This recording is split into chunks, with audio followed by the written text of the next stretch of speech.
Welcome back to the channel, guys. Today we're here at the Grand Slam meet in Jamaica, and the main attraction is none other than Emmanuel Wanyonyi, Kenya's rising middle-distance superstar. Wanyonyi once held the road mile world record with a time of 3:54, and he's the reigning Olympic champion in the 800 meters, owning one of the fastest times ever run in history.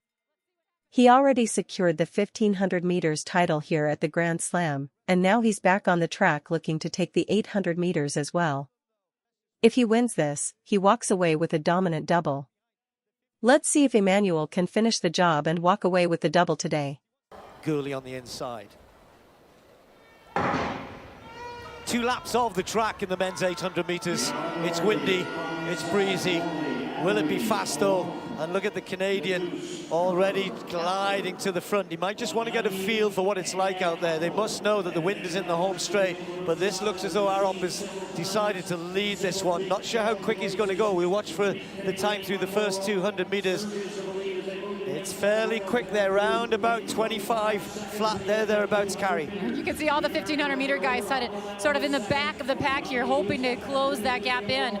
But Marco Arup, he's so tall, he's such a strong guy. Not surprised to see him get out of the way and get up front. You know he can run either way, from the back or from the front. But here we go, Wanyonyi closing that up.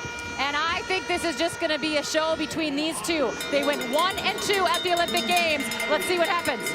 52 at the front, and that's not that quick actually by their standards. I think that was all about the wind, but they do have a gap on the rest of the field. The guys haven't gone with this at all. It's the 3 800 meter specialists, with the exception of Atui, who's completely lost in the pack behind. The 15 lads will charge, there's no doubt about that. Wanyonyi's not going to wait for them though, and Arup has to try and hold him off, and he does. He wants to hold the curve, make Wanyonyi run wide. These two are so far ahead of everybody else. Atui is beginning to get going and is reeling in. Bryce Hoppel perhaps for third, but they're so far back, and look at Arup, he's gone again. Wanyonyi 2-3 meters behind. Has the Canadian done this well? Has he got the tactics right? It looks as though he has. That 1500 must still be in the Kenyan's legs, because Arup is striding away. They're all charging too far back. Arup's going to win this one by a country mile. 1:45.1, Wanyonyi, then Hoppel, then Gourley, then Hocker, then the Goose, Atui, and a tired Josh Kerr at the back. What a phenomenal weekend he had to be slam champion here, come in, run that 1500 the way he did, and to come back and run another strong race in the 800. You got to give it up to Arup though. He did not like getting beat. Nobody likes getting beat. He wanted to win in his race and show everyone he's here this spring, ready to run and hopefully do something throughout this Grand Slam tour. Emmanuel, what a couple of... Emmanuel Wanyonyi came into the Jamaica Grand Slam meet as the man everyone expected to dominate. He had the confidence of an Olympic champion, the speed of a world leader, and the reputation of a young star who rarely gets it wrong. He already claimed the 1500 meters earlier in the meet, and the crowd expected the 800 meters to be nothing more than a victory lap, a clean sweep. But track and field has a way of reminding even the best that nothing is guaranteed. From the moment the race started, something felt different. Wanyonyi didn't look as relaxed, as smooth, as effortless as he usually does.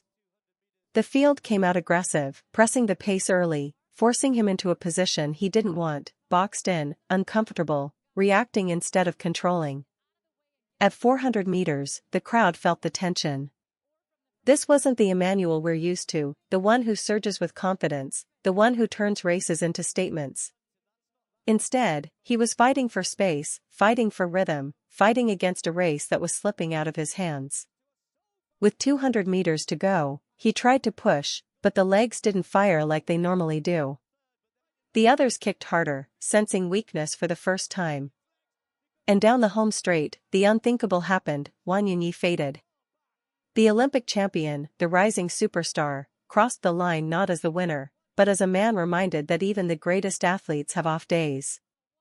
But here's the thing about champions, losses don't define them. They sharpen them. As he walked off the track, you could see it in his face, not disappointment, but determination.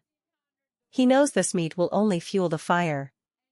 He knows every setback becomes part of the comeback. And he knows that when he returns, he will return stronger.